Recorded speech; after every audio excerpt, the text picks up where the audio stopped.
लगातार उस पे मानसिक प्रताड़ना भी हो रही थी, शारीरिक प्रताड़ना भी हो रही थी। 2-2 बेटियाँ उसकी हो गई थी। उसके बाद भी वो झेल रही थी। जिस तरीके से वो एक छोटी बच्ची को लेके 4-5 महीने की 4-5 दिन की बच्ची लेकर के उसको वो गाँव में लेके आई। उसके बाद वो उस बच्चे के साथ अकेले गाँव में रह रही थी, मतलब इतने फैमिली को देख रही थी, काम-काज कर रही थी और अपनी जो बड़ी बेटी है, वो उन्होंने श्रीनगर में पीजी में रखी हुई थी। तो यहीं से चीज़ें समझ में आती हैं। जी, जांच को प्रभावित किया गया है सर। एक्चुअली यहाँ पर स्थानीय कार्यकर्ता हैं बीजेपी के, जो मंडल अध्यक्ष हैं यहाँ पर बीजेपी के, उनके द्वारा जो यहाँ के माननीय विधायक हैं उनको गुमराह करने की कोशिश की और उन्होंने मतलब उनसे गुमराह करके नरेंद्र बिष्ट जो था यहाँ पर कोतवाल, उसको फ़ोन करवाया, संरक्षित किया। ना ही क्राइम सीन से कोई भी फॉरेंसिक जो साइंस है उसका यूज़ किया गया, ना कि फिंगरप्रिंट लिए गए, ना ही डॉग स्क्वाड को बुलाया गया। और इसमें कई ऐसे लोग थे जिनके बयान लिए जा सकते हैं, जिनसे एक महत्वपूर्ण तथ्य आ सकता था, उनके बयान भी नहीं लिए हैं। तो हमने फिर माननीय न्यायालय से प्रेयर ये किया था कि सर, ये मामला बड़ा संदिग्ध है और एक स्त्री से रिलेटेड है और बच्चे की चाहत में इस तरह का एक क्राइम हुआ है, तो उसकी जो जांच है वो या तो एसआईटी से कराई जाए, या तो सीबीसीआईडी से चलाई जाए, या सीबीआई से करा जाए। हमारी ये मांग है। उस ममता बहुगुणा ने सुमिता जो मेरठ की लेडी है उसको ये बताया है कि मैं चाहे कुछ भी हो जाए, मैं सब कुछ सहूँगी, लेकिन मुझे अपने बच्चों के लिए जिंदा रहना है। मैं मरूंगी नहीं, मैं कभी भी ऐसा कोई स्टेप नहीं लूँगी। मैंने अपने बच्चों को देखना है और इनके लिए मुझे जिंदा रहना है। तो मीडिया से हाथ जोड़ के हमारी पर्सनल रिक्वेस्ट है कि जो केस अभी तक किसी की नज़रों में नहीं आया, आप लोगों के सामने हम लोग आज आए हैं, तो आप लोग इस चीज़ को प्लीज़ उजागर करिए और जिसने भी गलत काम किया है उनको ज़रूर से ज़रूर सजा। सर, ये मामला 26 नवंबर 2019 का है और पुलिस ने इसमें गुमशुदगी की रिपोर्ट दर्ज की थी और पुलिस का कहना है कि हमने पूरी छानबीन की, लेकिन हमने उनको बार बार जाके बोला कि हो सकता है ये हमने मर्डर की आशंका भी व्यक्त की थी और दूसरा हो सकता है अगर सुसाइड हो तो, लेकिन सुसाइड की आज तक मतलब बॉडी बरामद नहीं हुई। और ये कौन से क्षेत्र क्योंकि इसमें डीजीपी ने आदेश किए कि सीबीसीआईडी के नाम आपकी हमारा अनुमान सीधे हत्या का है सर, कि इसकी हत्या हुई है।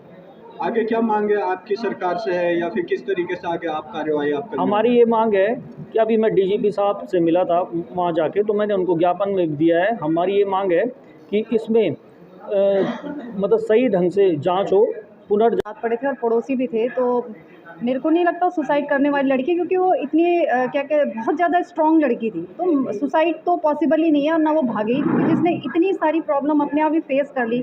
लगातार उस पर मानसिक प्रताड़ना भी हो रही थी, शारीरिक प्रताड़ना भी हो रही थी। 2-2 बेटियाँ उसकी हो गई थी। उसके बाद भी वो झेल रही थी। जिस तरीके से वो एक छोटी बच्ची को लेके 4-5 दिन की बच्ची लेकर के उसको वो गाँव में लेके आई। उसके बाद वो उस बच्चे के साथ अकेले गाँव में रह रही थी, मतलब इतने फैमिली को देख रही थी, काम-काज कर रही थी और अपनी जो बड़ी बेटी है वो उन्होंने श्रीनगर में पीजी में रखी हुई थी। तो यहीं से चीज़ें समझ में आती हैं कि क्या कंडीशन उस लड़की की रही होगी, लेकिन ये बिल्कुल पॉसिबल ही नहीं है कि वो लड़की सुसाइड करेगी या वो भागेगी, क्योंकि लगातार वो झेल रही थी उस चीज़ को। यार, इतने छोटे बच्चे को लेके कैसे, मतलब अपने महिला एक ऐसी अवसर है कि कुछ भी कर लेगी, लेकिन अपने बच्चों के पीछे वो पूरी ज़िंदगी काट सकती है, लेकिन वो मर नहीं सकती। मरेगी तो वो अपने बच्चों को लेके मरेगी, पर अकेले नहीं।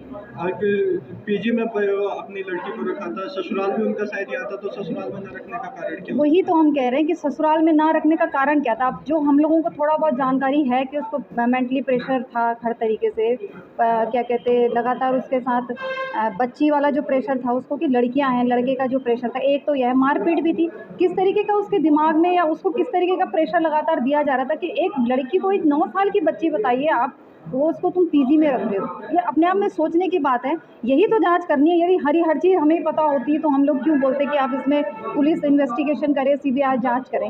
हमारे बोलने का कोई मतलब ही नहीं होता। अच्छा, जांच को प्रभावित करने का भी वो कहा जा रहा है कि जांच प्रभावित हो। बिल्कुल जांच प्रभावित की गई है, क्योंकि शुरू से ही उसमें कोई कार्रवाई नहीं हुई। एक बार भी उनको रिमांड में नहीं लिया गया, कोई पूछताछ नहीं हुई। जितने भी एविडेंस थे वो एविडेंस भी उनके पुलिस के पास है नहीं ना। उसकी स्लीपर मिली थी, तो वो स्लीपर क्यों नहीं तुमने जमा करनी चाहिए थी, वो उनके पास है। आज क्या पता कहाँ है। मोबाइल था, मोबाइल कहाँ गया?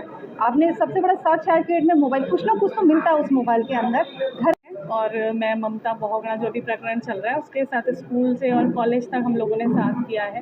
तो जैसे जैसे हम लोग अभी सुन रहे हैं कि उसके ऊपर आरोप लगाए जा रहे हैं, उसके कैरेक्टर को उठाया जा रहा है, तो जितना हम जानते हैं स्कूल से और कॉलेज तक हम उसे ऐसा जानते हैं कि उसका कहीं पे भी कोई उस पर उंगली नहीं उठा सकता है। आप अगर स्कूल में पता करें, कॉलेज में आप किसी से पूछें तो वो इस टाइप की लड़की थी ही नहीं।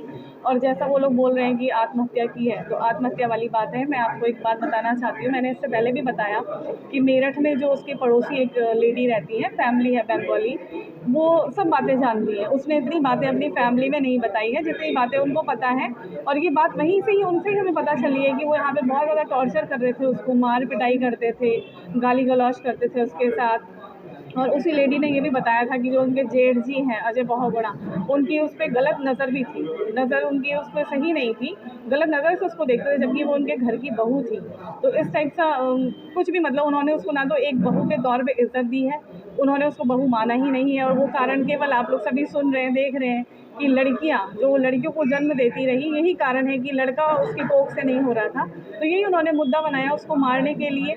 और ये उसकी बात देखिए कि वो बोल रहे हैं आत्महत्या की है। उस ममता बहुगुणा ने, सुमिता जो मेरठ की लेडी है, उसको ये बताया है कि मैं चाहे कुछ भी हो जाए, मैं सब कुछ सहूँगी, लेकिन मुझे अपने बच्चों के लिए ज़िंदा रहना है। मैं मरूंगी नहीं, मैं कभी भी ऐसा कोई स्टेप नहीं लूँगी। मैंने अपने बच्चों को देखना है और इनके लिए मुझे ज़िंदा रहना है। तो मीडिया से हाथ जोड़ के हमारी पर्सनल रिक्वेस्ट है कि जो केस अभी तक किसी की नज़रों में नहीं आया, आप लोगों के सामने हम लोग आज आए हैं, तो आप लोग इस चीज़ को प्लीज़ उजागर करिए और जिसने भी गलत काम किया है उनको ज़रूर से ज़रूर सज़ा हो। यही हमारी आपसे रिक्वेस्ट है। एक्चुअल में इसमें ये 2019 की घटना है।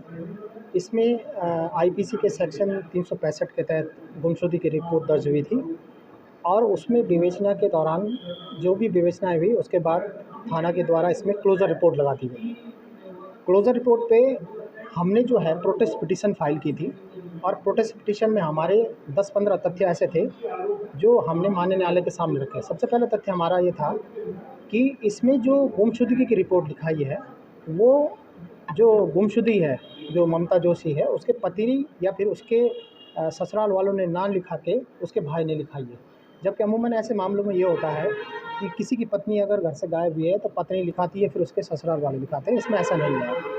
दूसरा तथ्य हमारे पास ये था कि इसमें इनके घर की तलाशी नहीं ली गई। ममता जोशी जो जिस घर में रहती थी, जहाँ से ये घटनाक्रम शुरू हुआ है, उस घर की न तो तलाशी ली गई, न ही ममता जोशी का कोई फ़ोन था जो उसका, न ही उसको रिकवर किया गया, न उसके डिटेल्स खंगाले गए। और चौथा तथ्य हमारा इसमें ये था कि ममता जोशी, इन्होंने बताया कि ममता जोशी अपने घर से निकली और कुछ डिस्टेंस, वॉकिंग डिस्टेंस तय करके फिर पुल की तरफ गई। तो क्या 2019 में श्रीनगर शहर में उस मार्ग में ऐसा कोई भी सीसीटीवी फुटेज नहीं था जो ये दर्शित करता कि हाँ भाई ये ममता जोशी इतने बजे यहाँ से निकली है, जबकि यहाँ कई सीसीटीवी फुटेज थे, उनका भी कोई एविडेंस पुलिस ने इकट्ठा नहीं किया। चौथा, जो पुल की बात जो करते हैं जहाँ से कूदी है, न तो क्राइम सीन को इन्होंने संरक्षित किया, ना ही क्राइम सीन से कोई भी फॉरेंसिक जो साइंस है उसका यूज़ किया गया, ना कि फिंगरप्रिंट लिए गए, ना ही डॉग स्क्वाड को बुलाया गया। और इसमें कई ऐसे लोग थे जिनके बयान लिए जा सकते, जिनसे एक महत्वपूर्ण तथ्य आ सकता था, उनके बयान भी नहीं लिए हैं। तो हमने फिर माननीय न्यायालय से प्रेयर ये किया था कि सर, ये मामला बड़ा संदिग्ध है और एक स्त्री से रिलेटेड है और बच्चे की चाहत में इस तरह का एक क्राइम हुआ है, तो उसकी जो जांच है वो या तो एसआईटी से कराई जाए, या तो सीबीसीआईडी से चलाई जाए, या सीबीआई से करा जाए। हमारी ये मांगे थी, क्योंकि माननीय न्यायालय का क्षेत्राधिकार सीबीसीआईडी को आदेश करने का नहीं है, वो हाई कोर्ट का है, या फिर राज्य उसकी संस्तुति करता है। और माननीय न्यायालय ने उसमें थाने के लिए पुनः इसमें आदेश किया है और पुनः जांच के इसमें आदेश किया है। और पीड़ित पक्ष के जो मायके वाले हैं, ममता जोशी के मायके वाले हैं, वो डीजीपी उत्तराखंड से भी मिले हैं और उन्होंने उसमें सीबीसीआईडी की जांच की मांग की है। मेरा इसमें निवेदन ये है कि ये मामला काफ़ी संदिग्ध है और इस मामले से रिलेटेड कुछ मैटर्स मेरठ में भी होना पाया गया है। तो ये मामला जो है सीबीआई का फिट केस है, इसको सीबीआई की जांच के लिए जरूर किया जाना बहुत ज़रूरी है। धन्यवाद। कि सीबीसीआईडी से जांच हो, यदि सीबीसीआईडी से हमें संतोषजनक जांच नहीं मिलती है तो हम सीबीआई की मांग करेंगे और हाई कोर्ट और सुप्रीम कोर्ट तक जाएंगे। जांच को प्रभावित करने की भी बात आप कह रहे थे। जी, जांच को प्रभावित किया गया है सर। एक्चुअली यहाँ पर स्थानीय कार्यकर्ता हैं बीजेपी के, जो मंडल अध्यक्ष हैं यहाँ पर बीजेपी के, उनके द्वारा जो यहाँ के माननीय विधायक हैं उनको गुमराह करने की कोशिश की और उन्होंने मतलब उनसे गुमराह करके नरेंद्र बिष्ट जो था यहाँ पर कोतवाल, उसको फ़ोन करवाया उन्होंने। क्या कुछ रहा कि मामला में कार्रवाई ना हो, इस तरीके का कुछ? हाँ, ये दबाव बनाया गया कि इस मामले को आप देख लीजिएगा, इस तरीके से बातें हुई थी।